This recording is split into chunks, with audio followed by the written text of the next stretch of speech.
Samy Alaoui pour Future Bass Production. J'espère que tout le monde va bien. Aujourd'hui, je me retrouve avec un invité de marque, quelqu'un qui a beaucoup participé à l'évolution du métier, un beatmaker, un vidéaste, mais surtout un rappeur. Si courant 2020-21, tu traînais sur les réseaux, t'en as forcément entendu parler, c'est MC-Lord74. Ok, du coup, je suis super content de t'avoir pour cet entretien. C'est cool, ça faisait très longtemps que tu n'en avais pas fait. J'aimerais te demander comment tu vas et ton état d'esprit, mon ref. Vas-y, pas de souci. Moi, en tout cas, c'est pareil, hein, c'est de même. Je suis vraiment content de participer à cette interview. C'est vrai que j'avais pu participer plusieurs fois avec vous chez Future Bass et tout, sur YouTube. Donc, moi, ça me fait vraiment plaisir. Moi, mon état d'esprit, tu vois, je viens dans cette interview, je vois dans un contexte un peu particulier aussi. Ouais. C'est que là, tu vois, avec la rentrée et tout qui va arriver là dans les mois qui vont suivre, dans très peu de temps, il va y avoir mon premier album qui va sortir, celui que l'on surnomme le Lord.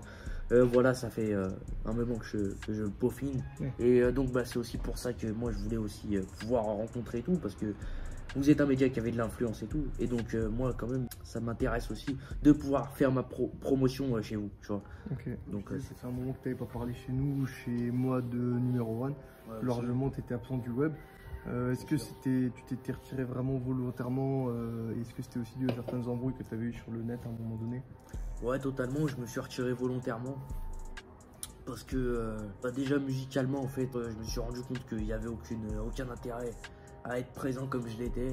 Voilà, je me suis absenté pendant longtemps et tout. Puis ça m'a permis de peaufiner, tu vois, encore aujourd'hui, je fais gaffe. Et oui, aussi, hein, je peux qu'affirmer aussi que c'est en rapport avec les embrouilles que j'ai eues, tu vois. C'était parti vraiment en couille et tout, tu vois. Sur le plan personnel, moi, personnellement, ça m'a détruit. Ça a eu un impact foudroyant, tu vois, sur moi. Tu vois, ça a entraîné mon placement au foyer, tu vois, c'est important de le dire, tu vois. Moi, je suis cash. Ouais, c'est important de préciser. Ouais, ça a entraîné mon placement au foyer, des hospitaux, toutes ces merdes et tout, tu vois, toutes ces merdes. Tout s'est enchaîné. Voilà. Et bah, ça, tu vois, c'est pas le seul impact, hein, mais ça a eu de l'impact quand même, tu vois. Je veux dire, sur le plan personnel aussi, tu vois, il n'y a pas de problème, tu vois, là-dessus. Mais sur les réseaux, tu sais, aussi, il y avait eu trop de choses et tout, tu vois. Et en fait, le problème, c'est que ça a dépassé le virtuel, si tu veux. Tu recroises des mecs en brouille et tout, bah bref, voilà, moi ça s'est passé comme ça. Donc moi personnellement ça m'a détruit, tu vois. Bah voilà, moi je prends mes distances et tout, voilà, je connais la nocivité de ces choses, quoi, je sais que c'est nocif. Et voilà quoi, j'ai vraiment beaucoup de retenue qu'avant et tout, voilà. Je vais pas reproduire les mêmes conneries et tout. Je sais que si un jour, voilà, je le fais, c'est un retour à la case départ. Ce sera, voilà quoi, je connais les risques. Je connais les risques. Donc voilà, quoi. Musicalement même, je fais tu vois, des stories des fois pour déconner, tu sais.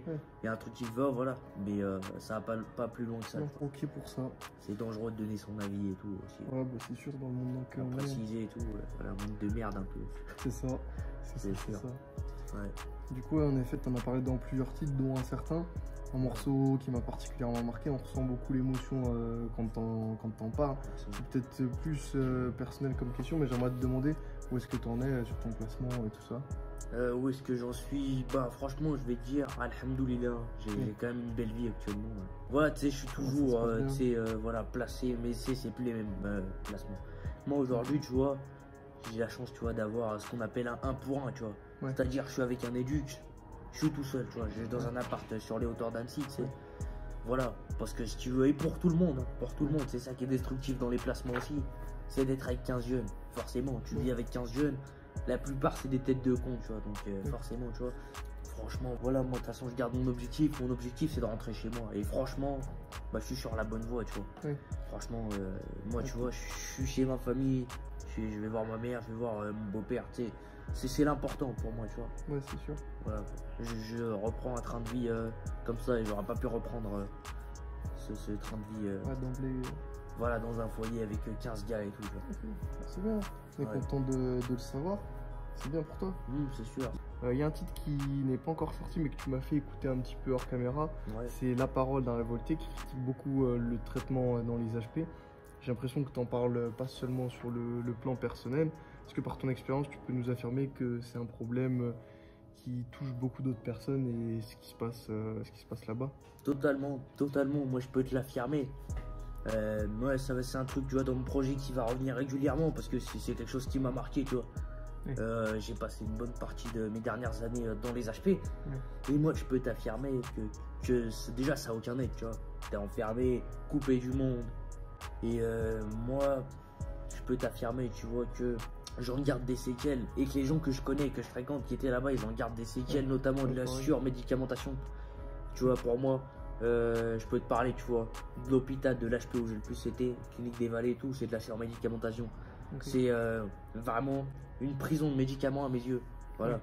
C'est pas de l'aide, on leur fait fermer leur gueule en les bourrant de médoc, c'est Valium, morphine et toutes ces conneries, j'en ai mangé, tu vois. Et je pense qu'encore aujourd'hui, j'en garde des séquelles, tu vois. Des fois, des baisses de tension, des choses comme ça, tu vois. Puis il y a ça, puis on t'es pas écouté, tu sais, je veux dire, c'est du charabia, quoi, mais c'est pas ce qui va aider les gens, tu vois. Pour moi, à mes yeux, en tout cas, ça n'a aucun intérêt. C'est pas dans une démarche constructive. Voilà, pour moi, faut le faire. Le boulot, tu vois, faut le faire sur le terrain avec, tu sais, la famille des gens et tout, tu sais, qui sont concernés. Les enfermer quelque part. C'est pas une solution. Ouais, puis tu sais que ils vont sortir forcément, tu vois. Ça va pas tenir sur la longue durée. Ça sert pas en couille, c'est pour ça. Voilà, parce qu'ils auront rien bossé pendant qu'ils sont là-bas, tu vois. Donc oui, moi, je t'affirme que c'est de la merde et tout. Et que c'est un problème qui touche beaucoup de gens. Ok, pour ça. Après, juste, si je me permets de te dire, je suis pas en train de faire des généralités. Il y a des médecins, des infirmiers et tout qui sont super. Il y en a, c'est des gros cons. Ouais, voilà. Ça dépend. Ça dépend. Bon, pour changer un petit peu de sujet, j'ai l'impression un petit peu que le rap entre guillemets old school t'influence beaucoup. Tu fais régulièrement des références à certains rappeurs anciens de tes sons. Et du coup, j'aimerais savoir qu'est-ce que tu penses du rap actuel, toi qui es plutôt sur le rap old school. Alors déjà, je te dis, d'emblée, je suis pas comme tous ces gens qui disent le rap c'était mieux avant ou quoi. Tu vois, je pense pas à ça. Le rap n'était pas mieux avant. Le rap, il a changé, tu vois. Moi, en termes de lyrique et tout, tu vois, je me sens beaucoup plus influencé par les anciens, tu vois. Je me sens beaucoup plus influencé par les anciens parce que pour leur manière de parler et tout, c'était beaucoup plus conscient. Tu vois, moi... C'est plus abstrait. C'est plus abstrait, puis c'est, je sais pas, c'est plus violent. C'est moins lyrical déjà. Aujourd'hui, on se casse pas le cul, tu vois. Il y avait un rappeur qui s'appelait Dinos, tu vois, que j'adore, hein, tu vois. Il dit, je suis arrivé avant la mort du 3e couplet. Et c'est vrai que cette phase, putain, elle est vraie. Aujourd'hui, on se casse pas le cul, tu vois. 1 ou 2 couplets, puis des refrains d'autotune à mort, tu sais. Je veux dire, c'est devenu une pompe à fric, en fait, le rap, tu vois. Ça, c'est trop commercialisé, c'est devenu... Ouais. Puis je veux dire, c'est nocif pour l'esprit, la manière dont on va parler, tu vois. Et il y a beaucoup de glorification de la violence, beaucoup de saloperies dans ce genre-là, tu vois, les gazos, les je sais pas quoi là, tu vois. Pour moi, c'est des parasites parce qu'ils vont te glorifier le fait de vendre de la bœuf, le fait de, je sais pas quoi, d'aller, tu sais, des violons et tout, tu vois. Non, pour moi, justement, c'est ça que je respecte, c'est les anciens, c'est que, donner des conseils. Aujourd'hui, voilà quoi, c'est, ouais. Je vends de la bœuf, tu sais, en plus ils s'en vantent et tout. Donc d'une part tu glorifies puis t'incites, tu vois. Donc non, moi personnellement j'apprécie pas. Après, tous les rappeurs sont pas comme ça, c'est ce que je disais. Il y a plein de rappeurs moi que j'adore, hein. D'aujourd'hui, hein, j'écoute pas que du rap à l'ancienne, hein. Je te montrerai mon baladeur, c'est mon MP3 et tout. Tu verras qu'il y aurait plein de sons d'aujourd'hui, quoi. Tu vois. Mais ouais, je me sens influencé, tu vois, aussi, parce que j'ai l'impression qu'il n'y a plus aussi cet amour du hip-hop, tu vois. Avant, tu vois, on avait beaucoup l'amour du hip-hop, tu vois, des titres comme NTM, Tout n'est pas si facile et tout. Ils clamaient un peu, je crois qu'ils aimaient le hip-hop, parce que aujourd'hui, pour les gens, le hip-hop c'est seulement le rap, alors que le hip-hop c'est la danse, c'est le graffiti, c'est toute une culture. C'est un tout. Tu vois, dans un certain, je dis à un moment fan de hip-hop, je crois pouvoir des 5 éléments, tu vois. C'est ça, c'est un tout, c'est une passion de hip-hop et tout. Et ils le clamaient beaucoup plus avant, tu vois, c'était beaucoup plus imprégné de cette culture dans les instrumentales, dans plein de choses, dans la manière de rapper et tout, quoi. Des groupes magiques comme les X-Men ou quoi, voilà quoi. Il y a plus d'innovation, quoi. Tout le monde compte tout le monde alors voilà quoi. Il y avait des rappeurs, ils t'inventaient des manières de rapper, tu vois. Tout se ressemble. Tout se ressemble, exactement. Ok, du coup, j'aimerais savoir qu'est-ce que tu écoutes en rap actuel et en rap ancien, sans parler forcément d'influence. Ouais, sans parler d'influence, c'est sûr. Déjà, je pense que je vais te dire les rappeurs actuels. Voilà, pour te prouver que je suis pas un puriste, hein. Moi, des rappeurs, tu vois, qui m'ont particulièrement marqué, leur univers et tout, je vois que j'ai kiffé. Il y a quoi? Il y a Jossman, il y a Dinos, on a qui? Dinos, on a Gizmo, Nekfeu, Alpha One, tu sais, tous ces gars-là, quoi, franchement. C'est des génies de la rime, les Freeze Corleone, les H22, beaucoup de rappeurs lyonnais, H22, la F, ils sont pas mal aussi, franchement. Non, franchement, il y a de quoi faire en rap. Ouais, il y a encore de quoi. Ah, actuel, franchement, faut voir entre les lignes. Exactement, quoi. Faut pas faire de généralité. Commerciaux. Voilà, c'est ça, exactement. Faut aller chercher. Parce que si t'écoutes Skyrock, bah t'écoutes ce qui passe. Tu vas pas chercher par toi-même, tu vois. Tu risques pas de trouver des pépites. Ouais, c'est sûr. Ok pour ça. Et en rap ancien, du coup En rap ancien, bah moi, c'est beaucoup un rap un peu technique, tu vois. Après, c'est par période, tu vois. Moi, les Time Bomb, tu vois, les X-Men, Oxmo Puccino, tu vois, ces gars-là, franchement, X-Men, Oxmo Puccino. Bien sûr, NTM, IAM, la FF, la Clique, hein, j'adore. Roca, Daddy Lorce, la Squadra, Kondo. Il y a bien sûr les sages poètes de la rue, hein, des véritables génies. Hein. Les instruments un peu jazzy et tout, comme ça, Zoxy, vraiment qui est un pur génie. Bon, après, moi, les fondamentales, hein, Rof, La Fouine. Ouais, les classiques. Voilà, c'est ça, exactement. Okay. Voilà. T'as quand même pas mal de refs. Ouais, j'écoute à mort. Ça tourne dans ton baladeur. Ah, c'est sûr, ça tourne à 24. Ok. On va remonter un petit peu dans le temps. En mai 2022, du coup, tu avais sorti une mixtape, donc la crème du 1.6.0. Ouais, 160. Du 160. Par rapport à Saint-Julien, 7.4, 160. Pour le 160. Voilà. C'était le premier projet du coup que tu avais sorti après ton absence médiatique. J'aimerais que tu m'expliques dans quelles conditions ce projet il a été réalisé et ton état d'esprit à ce moment-là. Ouais. Si on y revient. Non, ça c'est une bonne question parce que putain, laisse tomber le bordel que c'était dans ma vie à ce moment-là. C'était compliqué. Ah bah c'était une galère. Bah déjà tous les textes, hein, l'intégralité des textes, ils ont été écrits pendant mes hospitalisations dans les HP et tout. Il n'y a pas un seul texte qui a été écrit hors de ça, j'ai tout écrit là-bas. Tu as déjà pour te dire. Puis ça se ressent, tu vois. La plupart de mes textes et tout, j'y fais référence, tu vois. C'était une galère, quoi, tu vois. J'ai tout enregistré sur mon téléphone, sur mon PC, tu sais, vraiment très rudimentaire. Voilà, Internet, j'avais fait passer un dictaphone et tout, sur lequel j'enregistrais des fois. Enfin, c'était pas les conditions optimales. Ouais, mais ça, et ça a influencé aussi ma manière de parler, tu vois. Si tu veux, il est sorti plus tard, parce que si tu veux, du coup, ça veut dire que j'ai commencé à bosser sur la crème du 160 en août 2021, et il est sorti en mai 2022. Parce qu'après, du coup, j'ai dû renouveler truc de distribution TuneCore, enfin bref, toutes ces conneries. Ouais, il y a eu du taf. Voilà, c'est ça, exactement. J'avais bossé sur la pochette et tout. Mais donc voilà, quoi, les textes intermèdes, les instrus. J'étais en foyer à Saint-Etienne à un moment. Saint-Etienne, ça revient aussi pas mal. C'était vraiment des moments très très compliqués pour moi. Ouais. Et bah du coup, je me suis accroché un peu en fait à la crème du 160 aussi dans ces moments-là, quoi. Ok. C'était voilà quoi. Ok pour ça. Et ça va faire maintenant près de 8 ans que tu rappes. Ouais. Qu'est-ce que tu penses du coup de ton évolution sur ces 8 années? Et est-ce que tu es fier de ton parcours au point où tu en es dans ta carrière? Tu vois, la route elle est pas finie, ça fait 8 ans et tout. Tu te dis ça fait longtemps parce que j'ai commencé à rapper, j'avais 9 ans, tu vois. Des de merde, je sais pas si on peut, tu vois, parler de rap. Ouais, je suis fier de mon évolution. Pour moi, ce qui a été dur pendant toutes ces années aussi, c'est de trouver quelque chose qui me correspondait, une certaine identité.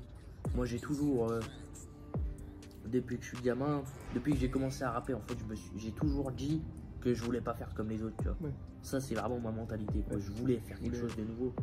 Puis tu vois, je viens du 7-4, le 7-4 niveau rap, tu vois, y a rien, quasiment, tu vois. Et c'est pour ça, tu vois, que j'essaye aussi de ramener quelque chose qui n'est pas forcément connu de tout le monde. Ouais, c'est ce qui a été le plus dur. Franchement, je suis content de mon évolution, je suis content, tu vois, j'ai franchement réussi, tu vois. À l'époque, je m'appelais Isma du 7-4. Ouais, bah après, il y a eu la migration, on va dire, un peu. Évolué. MC Lord 7-4, tu vois. C'est ça. C'est ça. Ah, c'est bien, de toute façon, il faut dans le temps, il faut du changement pour que les... Et exactement, tu vois, puis j'ai eu une expérience, tu vois, en 8 ans, j'ai vécu beaucoup de choses, tu vois, sur le plan personnel aussi, du coup, qui m'ont aussi poussé à avoir une certaine philosophie dans mes textes, quelque chose. Moi, j'ai envie de prôner la sincérité et l'authenticité, quoi. Ouais. Et ça, c'est par rapport à ce que j'ai vécu aussi, je pense, que ça a influencé un peu ça. Franchement, je suis fier de moi. Je suis fier de moi, je trouve que j'ai bien évolué, et puis la route n'est pas terminée, comme je t'ai dit. Bah, c'est ça, en tout cas. Puis ouais, je pense qu'il y a... Les gens qui t'entourent sont aussi fiers de ce parcours et de ce que tu as fait et de ce que tu vas faire à l'avenir. J'imagine, c'est sûr que... J'en doute pas. Ouais, par exemple, ça fait très peu de temps que ma mère prend ce que je fais au sérieux, tu vois. Tu vois, c'est vrai que pour beaucoup, c'était un hobby, quoi, tu vois, mais vraiment, j'ai envie que ce soit plus qu'un hobby, tu vois. C'est une passion pour moi, le rap, c'est une vie, tu vois. J'ai 15 ans, ça fait partie de ma vie, tu vois. Tu vois, parce que, ok, tu vois, même sans parler d'écrire, c'est une vie parce que j'écoute depuis que je suis gamin, tu vois. J'ai baigné là-dedans.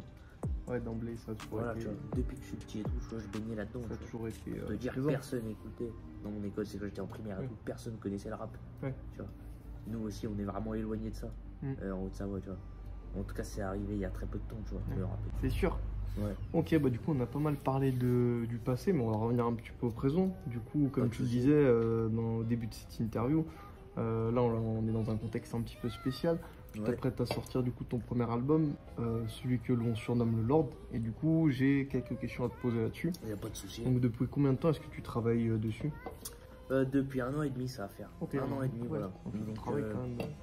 peut-être, voilà, j'ai laissé passer un peu de temps depuis la crème du 160, tu vois. Parce que du coup, j'étais beaucoup dans la promotion de la crème du 160, tu vois. J'ai tourné 2 clips, tu vois, pour 2 extraits. Donc voilà, à partir du moment, si tu veux, où j'ai terminé, tu vois, de promouvoir, tu vois, j'avais pas envie, tu vois, de flemmarder et tout. Puis j'avais pas mal de choses à raconter encore, tu vois. Donc bah voilà, quoi, j'ai commencé, tu vois, à bosser dessus et tout. Ok. Donc, ok. Du coup, et du coup, combien est-ce que de titres il va comporter cet album? Alors ça va être 13 titres, alors il y en a beaucoup qui vont dire ouais 13 titres c'est court et tout. Mais je veux pas que ce soit une putain d'usine. Faut pas que ce soit, c'est mieux. C'est ça. Faut promouvoir la qualité, pas la quantité. Exactement, exactement. C'est pour ça que ce sera 13 titres, mais 13 bons titres, tu vois. 13 titres sur lesquels je me suis cassé. Donc 22 titres et 2 bons titres, quoi. Exactement, c'est ça, exactement. C'est pour ça, tu vois. 13 titres sur lesquels j'ai dû bosser, tu vois. Que ce soit mixage, que ce soit ce que tu veux. Pendant, voilà, j'y ai passé du temps, tu vois. Pendant des semaines, des mois, même s'il le faut. La parole d'un révolté, avant d'avoir une version définitive que je trouvais bien. On en parlait tout à l'heure. J'ai mis 4 mois pour choisir l'instru, tu vois. Plus, tu sais, vraiment, c'est une sélection. C'est un bon choix, je pense. Voilà, exactement, tu vois. C'est le bon choix. Faut se casser la tête. C'est pour ça. Mais ce sera 13 titres en tout cas que je suis sûr, hein, j'en ai la certitude, les gens vont les savourer, tu vois. Après, j'ai pas envie, tu vois, de prendre les gens à contre-pied, du coup, je te le dis, ce sera très personnel, tu vois. À certains moments, tu vois, ce sera assez sombre et tout, tu vois. Parce qu'aussi, tu vois, je vais un peu revenir aussi, tu vois, dans la globalité de ce qui s'est passé les dernières années, tu vois. Et voilà. Bon, après, justement, faut aussi que je change un peu, comme j'ai dit, tu vois, je veux pas être envahi par la négativité. Donc, ce sera sombre d'une part, mais d'une autre part, je vais aborder certains trucs d'une manière assez positive, tu vois. Je pense que faut pas, tu vois, forcément. De base, tu vois, j'avais une première version et tout. J'ai refait les titres, tu vois, j'ai rebossé sur certains trucs parce que c'était trop sombre à mes yeux. Non, franchement, ça va être un bon délire. Ok pour ça, et du coup, quel impact t'aimerais qu'il laisse cet album? Bah franchement j'aimerais qu'il est vraiment, qu'il touche les gens, tu vois, que ce soit vraiment destiné, tu vois, j'en ai rien à foutre moi, tu vois. J'ai dû faire 400 balles en 2 mois sur mon compte TuneCore, je les regarde même pas. Elle stagne mes euros parce que je veux que les gens, tu vois, en parlent. Donc voilà, j'espère, tu vois, que voilà, que certaines personnes aussi pourront comprendre, penser, tu vois, comment je suis, tu vois. Peut-être que permettra, tu vois, des gens de comprendre certaines choses, tu vois. Je suis pas un être simple, tu vois, je suis un peu baisé du crâne à certains moments. Non, j'espère en tout cas, voilà, du positif. Eh bien, on l'espère aussi en tout cas. Bon bah, en tout cas, on te souhaite que du meilleur pour la suite, mon ref. C'était un plaisir de t'avoir pour cet entretien. De même, pareil. Et tu vas nous faire un petit freestyle du coup maintenant. Vas-y. Bah vas-y, c'est open mic. Vas-y, bah ouais, on se retrouve tout de suite là, dans 5 minutes. Allez, ça part. Ça marche, c'est parti. Ok, maintenant on va passer à la partie freestyle. Donc voilà, celui que nous surnommons bientôt dispo. Rien à dire de plus, mis à part que c'est sur l'instru de Mobb Deep que ça commence. Classique, je suis encore une partie de ma famille. Ok. Ah, t'as reconnu, instru légendaire. Traumatisme au mic, MC Lord, c'est 4. 1, 1. Si. Ouais, 1. Carnage au carnaval, tais-toi et avale. Cours plus vite que les balles pour échapper au daron. Coup de ceinture avec le bout du métal. Bam, tu vas kiffer ça comme une grosse bitch. Près des coupages et découpages sur l'instru de Mobb Deep. J'espère que tu kiffes ces lignes, j'pèse ces lignes. Trop trash, cet album ne fera pas le best-seller. Je te lève, c'est l'heure, connard. Je vais tout bouffer sur mon passage car j'ai l'appétit d'un gros lard. Sale, dégueulasse, fort, technique. Pour me décrire trop d'adjectifs. J'aime bien le X mais je préfère celui de Time Bomb. Désolé, tu m'intéresses pas, j'ai pas le time blonde. Ouais, j'arrive comme Despo en 2006, mais mes convictions sont plus proches de son album de 2010. Celui que l'on surnomme le Lord prend cette claque. Ouais, je balance pas de 7K, je rappe pour mon 7-4. Celui que l'on surnomme le Lord prend cette claque. Ouais, je balance pas de 7K, je rappe pour mon 7-4. Je balance pas de 7K, je rappe pour mon 7-4. Du sud au nord, de l'est à l'ouest, c'est pas tous les jours la fête. Pour les refs, Dan, Mas et Dan, si, pas si. MC Lord 7-4 au centre de la cible. Tu sens que le beat fait mal, alors bouge, pétasse. Pendant que ces rappeurs trépassent, passe le mic. Dangereux comme Sun Knight. Puma sur mes claquettes et sur ma casquette, le logo Nike. La grande classe que des avions de chasse depuis l'époque où je foutais Miyake sur mes covers. Je suis plus proche du bâtard que du lover. 4 figures au kick, je fais mouiller tous ces rappeurs. Je kick avec ardeur, pas besoin de réacteur. Moi je suis vrai, eux c'est des vrais acteurs. À la doc, gynéco, égo trip insolent. Poussez-vous de devant, MC Lord au volant. Un poil trop arrogant, j'ai pas besoin d'armement. comme Sto, mais j'ai le calibre qui te vaut, je suis un nouveau calibre. Une fois sorti de l'hosto, mon petit cousin a la même vie que le fils de Sarko. Pendant que des cassos traînent avec des narcos. Et moi j'ai un problème, je suis enfermé chez moi. Je bois du coca, je regarde Boys in the Hood. Et j'écoute du Ice Cube sur vinyle bien sûr. Et j'écoute du Ice Cube sur vinyle bien sûr. MC Lord 7-4, ouais.